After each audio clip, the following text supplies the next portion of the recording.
Hello दोस्तों, आपके अपने यूट्यूब चैनल यूपीएससी नेट में स्वागत है। और आज हम बात करने वाले हैं 4 अक्टूबर की डेली करंट अफेयर्स की बात करेंगे, जो कि आपके एग्जाम के लिए बहुत ज्यादा इंपॉर्टेंट है। फटाफट रिवीजन के माध्यम से बात करेंगे, आपका समय भी व्यर्थ नहीं होगा। तो आज के चैनल में जो भी बात करने वाले हैं बहुत इंपॉर्टेंट बात होगी। यहाँ पे अगर आप लोग चैनल पे अभी तक नए हो, चैनल को सब्सक्राइब नहीं किया, सब्सक्राइब कीजिए, वीडियो पसंद आ लाइक कीजिए, बेल आइकन में प्रेस कर लीजिए, जिससे कि आने वाले वीडियोस का नोटिफिकेशन मिलता रहे। साथ में आप लोग नोट्स और पीडीएफ वगैरह डाउनलोड करने के लिए हमारी सोशल साइट की लिंक है डिस्क्रिप्शन में, सारे आप लोग वहाँ पे अपडेट हो सकते हैं। यूट्यूब, टेलीग्राम, इंस्टाग्राम और व्हाट्सएप के माध्यम से। तो इन सब के माध्यम से यहाँ पे हम शॉर्ट नोट्स वगैरह डालते हैं, आप लोगों को वो भी फ्री ऑफ कॉस्ट मिलते रहेंगे।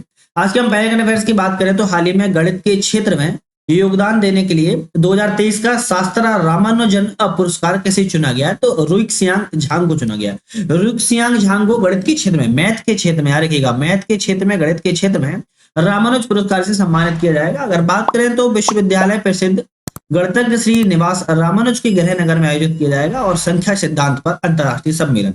इसमें $10,000 का नगद पुरस्कार भी शामिल है। झांग को कई पुरस्कारों से सम्मानित किया गया है, जिसमें कि सिलोन फेलोशिप 2022-24 के लिए और एनएसएफ करियर अवार्ड 2022-27 के लिए भी चुना जा चुका है। तो रुक्सियांग झांग को 2 पुरस्कार पहले ही मिल चुके हैं और मैथ में अभी पुरस्कार मिलने वाला है। तो ये बहुत ज्यादा इंपॉर्टेंट और उल्लेखनीय पुरस्कार है, कहीं ना कहीं एग्जाम के पर्पज से इंपॉर्टेंट हो जाता है।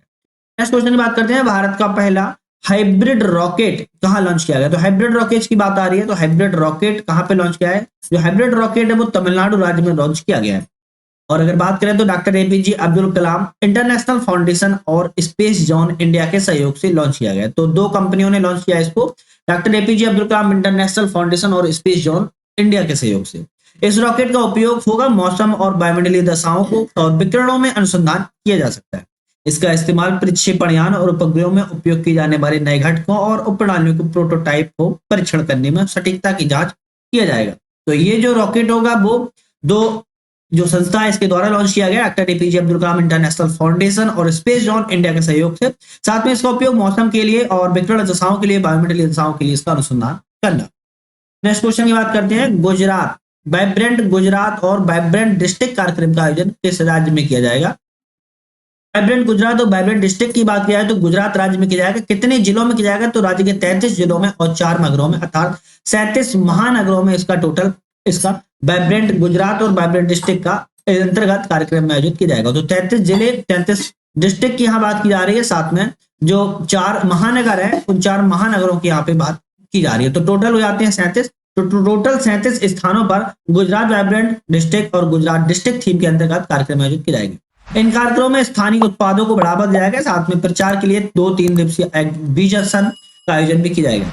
जिला स्तर पर इस कार्यक्रम में स्थानीय पदाधिकारी, गृह उद्योग गृह और एसोसिएशन और विख्यात महानुभाव भी शामिल किए जाएंगे। तो इतने जो पदाधिकारी होंगे लोकल के होंगे और उद्योग गृह के होंगे, वो प्रख्यात जो विद्वान हैं और साइंटिस्ट वगैरह वहां पे शामिल किए जाएंगे। साथ ही लेकिन यहाँ पे स्थानीय उत्पादों को बढ़ावा देने की बात की जा रही है।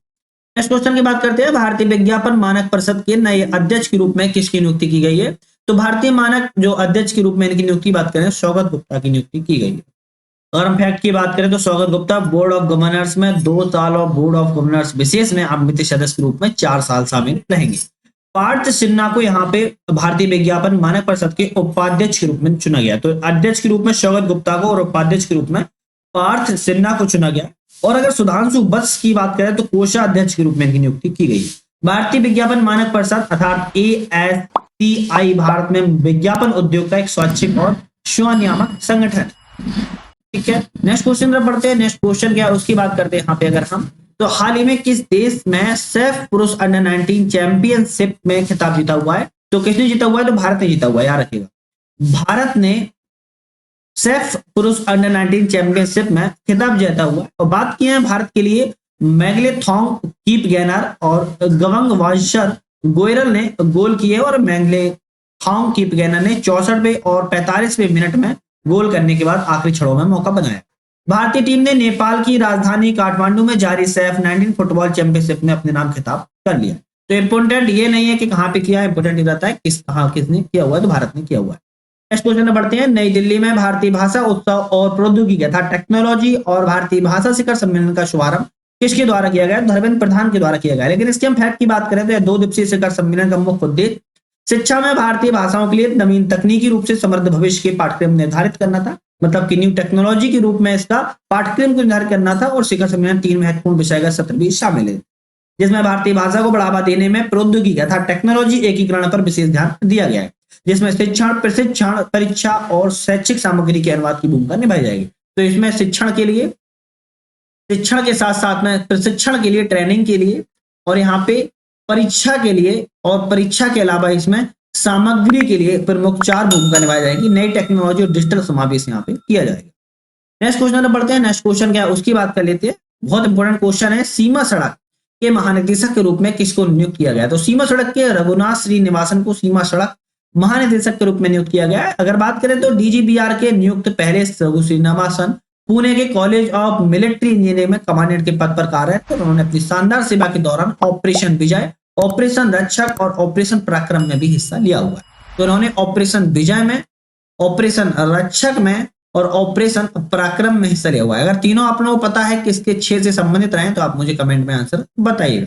तो ऑपरेशन विजय, ऑपरेशन रक्षक, ऑपरेशन पराक्रम में जो रघु श्रीनिवासन ने इन्होंने हिस्सा लिया। और अगर उनकी बात करें सीमावर्ती क्षेत्रों, विशेषकर लद्दाख, अरुणाचल प्रदेश और जम्मू कश्मीर में भी सर्विस के अनुभव उन्होंने रखा था। एक्सपीरियंस उनको लद्दाख का है, अरुणाचल प्रदेश का है और जम्मू कश्मीर का। ये सारे तीनों जगह चीन और पाकिस्तान की सीमा से करती है, तो इंपॉर्टेंट ये भी हो जाता है।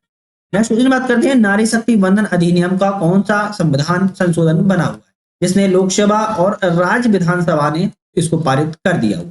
अगर बात करें 106वां संविधान संशोधन है। 106वां संविधान संशोधन लोकसभा में और राज्य विधानसभा में पारित कर दिया गया। महिला आरक्षण बिल संसद के दोनों सदनों से पास होने के बाद राष्ट्रपति द्रौपदी मुर्मू ने पास भेजा गया। इस बिल पे लोकसभा और राज्य विधानसभा महिलाओं पर 33%, याद रखिएगा कितना, वुमेन के लिए 33% आरक्षण का प्रावधान रखा गया और 15 साल के लिए रखा गया। इस कानून के मुताबिक महिलाओं को लोकसभा और राज्य विधानसभाओं में 15 साल के लिए आरक्षण का प्रावधान की बात की गई है, जो इंपोर्टेंट हो जाता है और एग्जाम में इसको पूछा जा सकता है क्योंकि बहुत इंपोर्टेंट ये अधिनियम बन गया है। नेक्स्ट क्वेश्चन की बात करते हैं। भारतीय सेना ने किस देश में आतंकवाद निरोधक फील्ड प्रशिक्षण अभ्यास 2023 में भाग लिया है? तो याद रखिएगा भारत और रूस ने, याद रखिएगा भारत और रूस के द्वारा आतंकवाद निरोधक फील्ड प्रशिक्षण अभ्यास 2023 किया गया है। कहां पे किया गया? तो रूस में किया गया, व्लादिवोस्तोक में संयुक्त सैन्य अभ्यास है जिसमें कि सैनिकों को अर्ध पहाड़ी और जंगली इलाकों में आतंकवाद विरोधी प्रशिक्षण दिया जाएगा। यह अभ्यास इंद्र का 8वां संस्करण है।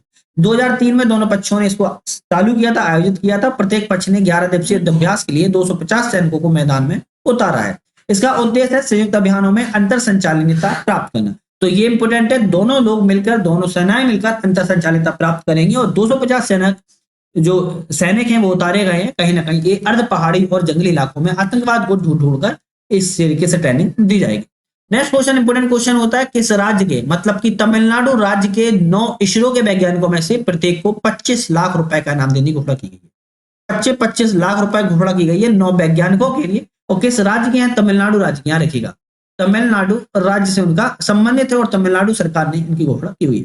तमिलनाडु के मुख्यमंत्री M.K. स्टालिन ने सोमवार को भारतीय अंतरिक्ष अनुसंधान संगठन इसरो में कार्यरत के 9 वैज्ञानिकों को सम्मानित किया और प्रत्येक को 25-25 लाख रुपए पुरस्कार देने की घोषणा की है। इसके पूर्व अध्यक्ष की बात करें, इसमें कौन कौन शामिल है? तो पूर्व अध्यक्ष Sivan, doctor Mylswamy, Annadurai, doctor V Narayan, Thiru A Rajanan, M Sankaran, J Asir Pakiaraj और एम विनीता, निगार साजी और डॉक्टर वी मुथुवेल शामिल हैं। तो ये 9 जो इसरो के साइंटिस्ट है इनको शामिल किया गया और 25-25 लाख रुपए प्रदान किए जाएंगे और ये तमिलनाडु राज्य मुख्यमंत्री के द्वारा प्रदान किए जाएंगे। नेक्स्ट यहाँ पे हम करंट अफेयर्स की बात करते हैं वन लाइनर के माध्यम से, जो कि आपके एग्जाम के पर्पज से बहुत ज्यादा ये भी इंपोर्टेंट है। तो उम्मीद है अगर आप चैनल पे अभी तक नए थे, चैनल को सब्सक्राइब नहीं किया सब्सक्राइब कीजिए, वीडियो पसंद आ लाइक कीजिए, बेल आइकन प्रेस कर लीजिए जिससे कि आने वाले वीडियो का आपको नोटिफिकेशन वगैरह मिलता रहे। डिस्क्रिप्शन में सारी लिंक आप जाके एक बार देख सकते हैं।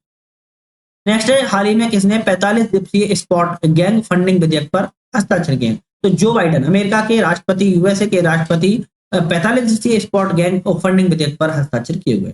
इस क्वेश्चन बात करते हैं, किस राज्य सरकार ने राहत शिविरों में रहने वाले लोगों के लिए एक मुफ्त वित्तीय सहायता प्रदान की? तो मणिपुर राज्य के मुख्यमंत्री ने या राज्य सरकार ने राहत शिविरों में रहने वालों के लिए एक मुफ्त वित्तीय सहायता प्रदान करने की घोषणा की। इंपोर्टेंट क्वेश्चन आता है, भारत के प्रधानमंत्री मोदी ने किस राज्य में रामागुंडम NTPC, याद रखिएगा रामागुंडम NTPC परियोजना का उद्घाटन किया? तेलंगाना में इन्होंने उद्घाटन किया है। मोस्ट इंपोर्टेंट परियोजना है क्योंकि ये बहुत ही ज्यादा पॉपुलर परियोजना रही है। तो रामागुंडम NTPC परियोजना का उद्घाटन तमिलनाडु राज्य में किया गया भारत के प्रधानमंत्री के द्वारा।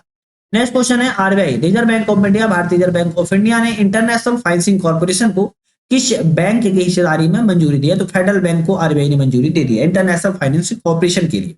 नेक्स्ट क्वेश्चन आता है, हाल ही में ट्रैपडोर मकड़ी का सबसे बड़ा जीवाश्म मिला है, तो ऑस्ट्रेलिया में मिला है, लेकिन किस किस तरीके से इसका नाम है, तो उसका नाम है मेगोमोनोडोंटियम मैकुलस्की खोजा गया। तो इस ऑस्ट्रेलिया में खोजा गया, लेकिन ट्रैपडोर मकड़ी का है सबसे बड़ा जीवाश्म। नेक्स्ट क्वेश्चन आता है, हाल ही में जीएसटी सहाय मतलब कि जो एमएसएमई रजिस्टर्ड उद्योग हैं, उन रजिस्टर्ड एमएसएमई के लिए GST Sahay invoice financing launch platform launch किया गया सिडबी के द्वारा। Small industry development bank of India, इसका हेडक्वार्टर लखनऊ में है और इसके द्वारा एमएसएमई को प्रोत्साहन किया जाता है, इसीलिए जीएसटी में सहायता प्रदान करने के लिए सिडबी ने लॉन्च प्लेटफॉर्म को लॉन्च किया हुआ। नेक्स्ट क्वेश्चन बात करते हैं, हाल ही में भारत और किस देश ने अलास्का में 2 सप्ताह के लिए युद्ध खेल शुरू किया है, तो अमेरिका में शुरू किया गया है, और ये अमेरिका में अलास्का में, लेकिन ये युद्ध अभ्यास है भारत और अमेरिका के बीच में हो रहा है। नेक्स्ट क्वेश्चन होता है, भारत ने किसके साथ मिलकर संयुक्त क्षमता निर्माण के लिए पहल शुरू की है, तो संयुक्त राष्ट्र के द्वारा, याद रखिएगा यूनाइटेड नेशन के द्वारा, यूएन के द्वारा भारत ने मिलकर संयुक्त क्षमता निर्माण की यहाँ पे पेशकश पहल शुरू की हुई। नेक्स्ट क्वेश्चन आता है, हाल ही में इंपोर्टेंट क्वेश्चन ये, हाल ही में ऑनलाइन गेमिंग और कैसीनो पर कितने प्रतिशत जीएसटी लगाया गया है, 28% जीएसटी लगाया है। ऑनलाइन गेमिंग और कैसीनो पर 28% जीएसटी को यहाँ पर लागू किया गया है। तो एग्जाम में आ सकता है कि कैसीनो और ऑनलाइन गेमिंग पर कितने % जीएसटी है, 28% जीएसटी है, इसको इंपोर्टेंट रखिएगा। तो उम्मीद है आज हमारे चैनल पे इतनी वीडियो थी जो आप लोगों ने अच्छे से देखी होंगी, नहीं देखी है देख लीजिए, रिवीजन कर लीजिए। हमारी डेली करंट अफेयर्स आती है, वीकली करंट अफेयर्स आती है, मंथली करंट अफेयर्स आती है, उम्मीद है आप सब लोग देखते होंगे। आज के लिए इतना ही था, नेक्स्ट वीडियो में नए करंट अफेयर्स के साथ आपसे फिर से मुलाकात करते हैं। वीडियो में का बहुत बहुत धन्यवाद।